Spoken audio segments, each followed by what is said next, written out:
बोलो दोस्तों, जय श्री कृष्णा, राधे राधे। हम सबको पता है कि मनुष्य के जन्म के बाद उनकी मृत्यु निश्चित है, लेकिन हम सबको ये बात का पता बिल्कुल नहीं है कि मृत्यु के बाद आत्मा का क्या होता है। तो दोस्तों, हम आज आपको इस वीडियो के माध्यम से बताएंगे कि मृत्यु के बाद आत्मा कैसे हमारे शरीर को छोड़ती है और दूसरा जन्म कब लेती है। वीडियो में अंत तक जरूर बने रहे। तो चलिए दोस्तों, शुरू करते हैं। गरुड़ पुराण प्रमुख हिंदू धर्म ग्रंथों में से एक है। किसी की मृत्यु के बाद घर परिवार के लोग ब्राह्मण द्वारा ये ग्रंथ सुनते हैं। इस पुराण में भगवान विष्णु ने अपने वाहन गरुड़ को मृत्यु से संबंधित अनेक गुप्त बातें बताई हैं। मृत्यु के बाद जीवात्मा यमलोक तक किस प्रकार जाती है, इसका विस्तृत वर्णन गरुड़ पुराण में बताया गया है। गरुड़ पुराण के अनुसार जिस मनुष्य की मृत्यु होने वाली होती है वह बोलना चाहता है लेकिन बोल नहीं पाता। अंत समय में उसकी सभी इंद्रियां, बोलने, सुनने आदि की शक्ति नष्ट हो जाती हैं और वह जड़ अवस्था में हो जाता है, यानी हिलडुल भी नहीं पाता।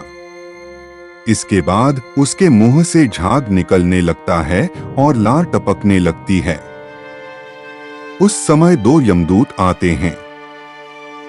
उनका चेहरा बहुत भयानक होता है, नाखून ही उनके शस्त्र होते हैं। उनकी आंखें बड़ी बड़ी होती हैं। उनके हाथ में दंड रहता है। यमराज के दूतों को देखकर प्राणी भयभीत होकर मलमूत्र त्याग करने लग जाता है। उस समय शरीर से अंगुष्ठ मात्र, अंगूठे के बराबर जीव हाँ हाँ शब्द करता हुआ निकलता है, जिसे यमदूत पकड़ लेते हैं। यमराज के दूत उस शरीर को पकड़कर उसी समय यमलोक ले जाते हैं, जैसे राजा के सैनिक अपराध करने वाले को पकड़कर ले जाते हैं। उस पापी जीवात्मा को रास्ते में थकने पर भी यमराज के दूत डराते हैं और उसे नरक में मिलने वाले दुखों के बारे में बार बार बताते हैं। यमदूतों की ऐसी भयानक बातें सुनकर पापात्मा जोर जोर से रोने लगती है, किंतु यमदूत उस पर बिल्कुल भी दया नहीं करते। इसके बाद वह अंगूठे के बराबर शरीर यमदूतों से डरता और कांपता हुआ, कुत्तों के काटने से दुखी हो, अपने पापों को याद करते हुए चलता है। आग की तरह गर्म हवा तथा गर्म बालू पर वह जीव चल नहीं पाता है और वह भूख प्यास से तड़पता है। तब यमदूत उसकी पीठ पर चाबुक मारते हुए उसे आगे ले जाते हैं। वह जीव जगह जगह गिरता है और बेहोश हो जाता है। गरुड़ पुराण के अनुसार यमलोक 99,000 योजन वैदिक काल की लंबाई मापने की इकाई है। एक योजन बराबर होता है 4 कोस, यानी 13 से 16 किमी है। वहां यमदूत पापी जीव को थोड़ी ही देर में ले जाते हैं। इसके बाद यमदूत उसे सजा देते हैं। इसके बाद वह जीवात्मा यमराज की आज्ञा से यमदूतों के साथ फिर से अपने घर आती है। घर आकर वह जीवात्मा अपने शरीर में पुनः प्रवेश करने की इच्छा करती है, परंतु यमदूत के बंधन से वह मुक्त नहीं हो पाती और भूख प्यास के कारण रोती है। पुत्र आदि जो पिंड और अंत समय में दान करते हैं, उससे भी प्राणी को तृप्ति नहीं होती, क्योंकि पापी लोग को दान श्रद्धांजलि द्वारा तृप्ति नहीं मिलती। इस प्रकार भूख प्यास से युक्त होकर वह जीव यमलोक जाता है। इसके बाद पापात्मा के पुत्र आदि परिजन यदि पिंडदान नहीं देते हैं तो वह प्रेत रूप हो जाती है और लंबे समय तक सुनसान जंगल में रहती है। गरुड़ पुराण के अनुसार मनुष्य की मृत्यु के बाद 10 दिन तक पिंडदान अवश्य करना चाहिए। उस पिंडदान के प्रतिदिन 4 भाग हो जाते हैं। उसमें 2 भाग तो पंचमहाभूत देह को पुष्टि देने वाले होते हैं, तीसरा भाग यमदूत का होता है तथा चौथा भाग प्रेत आत्मा खाता है।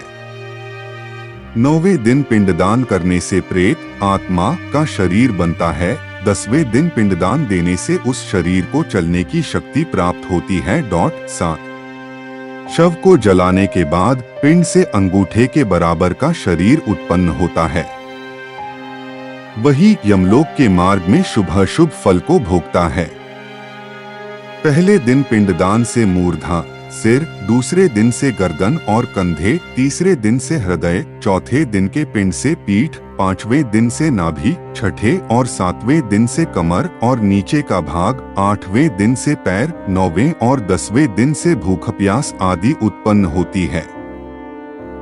ऐसे पिंड शरीर को धारण कर भूख प्यास से व्याकुल प्रेत 11वें और 12वें दिन का भोजन करता है।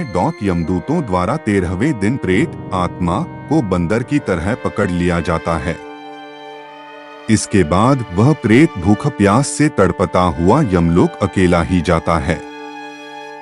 यमलोक तक पहुंचने का रास्ता वैतरणी नदी को छोड़कर 86,000 योजन है। 47 दिन लगातार चलकर आत्मा यमलोक पहुंचती है। इस प्रकार मार्ग में 16 पुरियों को पार कर पापी जीव यमराज के घर जाता है। इन 16 पुरियों के नाम इस प्रकार हैं: सौम्य, सौरिपुर, नगेंद्र भवन, गंधर्व, शैलागम, क्रौंच, क्रूरपुर, विचित्र भवन, बहवापाद, दुखद, नानाक्रंदपुर, सुतप्त भवन, रौद्र, पयोवर्षण, शीतढ़, बहुभीति। इन 16 पुरियों को पार करने के बाद आगे यमराज पुरी आती है।